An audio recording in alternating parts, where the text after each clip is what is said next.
길고 짧은 건 대봐야 한다. 그렇다면 의지가 강하고 약한 건 어떻게 대보면 할까?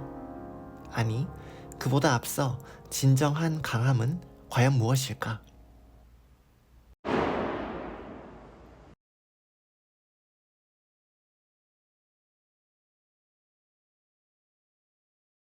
청주 문화동에 위치한 당산 생각의 벙커에서 열리는 전시 천개의 감정 만개의 표정에는 2004년에 시작되어 22년 동안 마치 살아있는 생명체처럼 계속 확장되어 가고 있는 현재 진행형 작품 반주영 작가의 라이프가 전시 중이다. 어릴 적 모눈 종이의 질감과 유사한 트레이싱 페이퍼라는 연약한 종이에 아크릴 물감을 칠하고 말린 종이를 찢은 후 감침질로 이어붙이는 방식의 작업을 22년째 해오고 있는 반주영 작가는 어떤 이유로 트레이싱 페이퍼라는 소재를 택하였을까? 그리고 작가는 왜 이 종이를 굳이 찢은 후 그 조각을 바느질하는 방식을 택한 것일까? 생명을 위협하는 사고, 재해, 질병은 물론 도전하고 기대했던 것에 대한 실망, 실패, 좌절, 낭망, 그리고 가까웠던 인간관계의 실현, 배신, 사별 등 인생을 살아가다 보면 원치 않은 고통과 비극을 겪게 되기도 한다. 만약 우리가 딱 한 치 앞의 미래라도 투명한 유리창처럼 또렷이 볼 수 있다면 이 많은 고통과 비극을 어느 정도 피할 수 있지 않을까?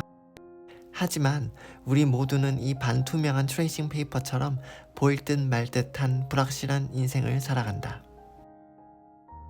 인간에게 두려움을 안겨주는 이 불확실성을 마주하는 태도에서 개개인의 다양한 강인함의 실체가 드러나기 시작한다.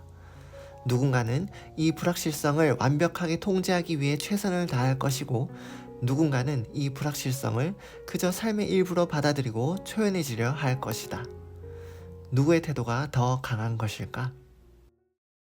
인류는 불확실성을 통제해내는 신뢰할 만한 이에게 돈을 지불하고 권력을 부여해 주었다. 그리고 그것은 완벽하게 재단된 돌을 쌓아 만들어낸 안정된 사각뿔 모양의 피라미드를 만들어내었다. 그런데 피라미드가 무엇인가? 무덤이다. 죽은 자의 시체가 안치된 건축물. 인생의 불확실성을 완벽하게 통제하려는 욕망이 왜 종국에는 무덤을 향하는 것일까? 그들이 두려워하며 외면하려는 인생의 불확실성이 사실은 생명의 본질이기 때문이다.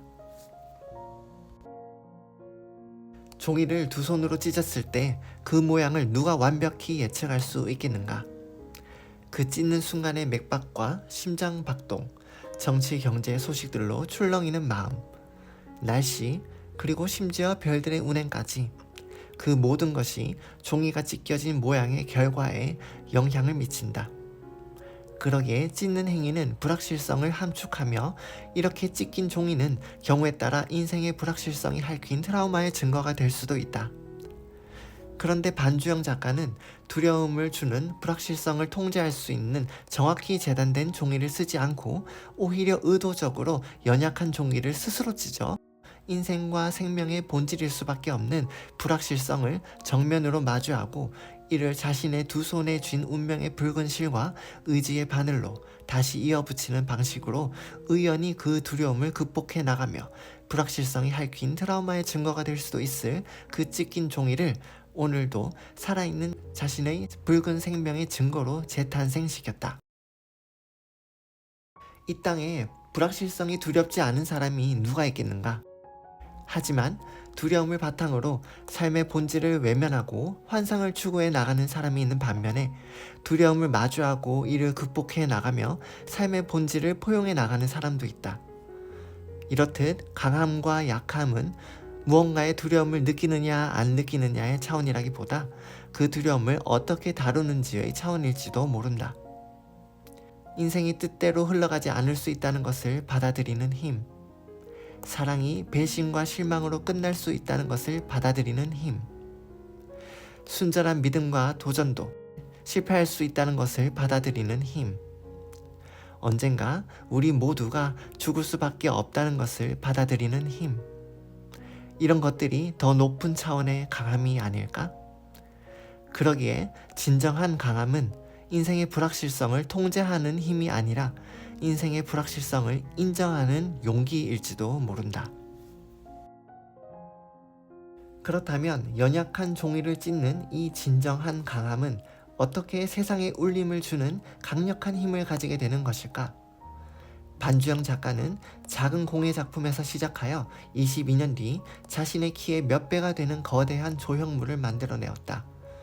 그런데 22년 동안 공을 들이기만 하면 이 종이들이 다이아몬드처럼 강해지는가? 그렇지 않다. 여전히 쉽게 찢길 수 있는 연약한 종이가 아닌가. 수령이 수백 년이 넘는 나무가 천연기념물로 지정되기도 한다. 오랫동안 이 불확실한 세상 속에서 확실한 죽음이 아닌 불확실한 성장을 끊임없이 해오며 수백 년간 살아있다는 것만으로도 우리는 경외감을 느낀다.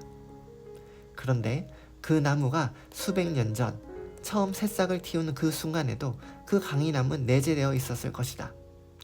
하지만 그 새싹을 천연기념물로 지정하지는 않는다. 수백 년이 지났기 때문에 비로소 천연기념물로 지정될 수 있었던 것이다. 긴 세월이 그 생명의 특별한 강함을 어떻게 드러낸 것일까? 우리가 인생을 살아가다 보면 운이 좋을 때도 있고 나쁠 때도 있다. 그런데 짧은 세월 동안은 내가 이룬 것이 나의 능력 때문인지 나의 행운 때문인지 사실 잘 알 수 없다. 하지만 긴 세월이 흐르면 누구에게나 반드시 불운이 찾아오기 마련이다. 그러니 긴 세월을 거쳐 살아남았다는 것은 자신만의 고독한 불운의 계절을 거쳐 스스로 살아남았다는 것을 의미하는 것으로서 그만큼 자신만의 남다른 노력과 강인한 의지가 증명된다는 것을 의미한다. 그러니 그만큼 나의 나됨이 그저 행운이 아니라 노력과 의지의 결과임을 세상에서 인정해 주기까지는 정말 오랜 세월을 필요로 한다. 이 작품이 처음 작가의 두 손에서 소박하게 시작되었을 때에는 당장 구겨지고 버려져도 상관없을 평범한 종이었을 수 있다.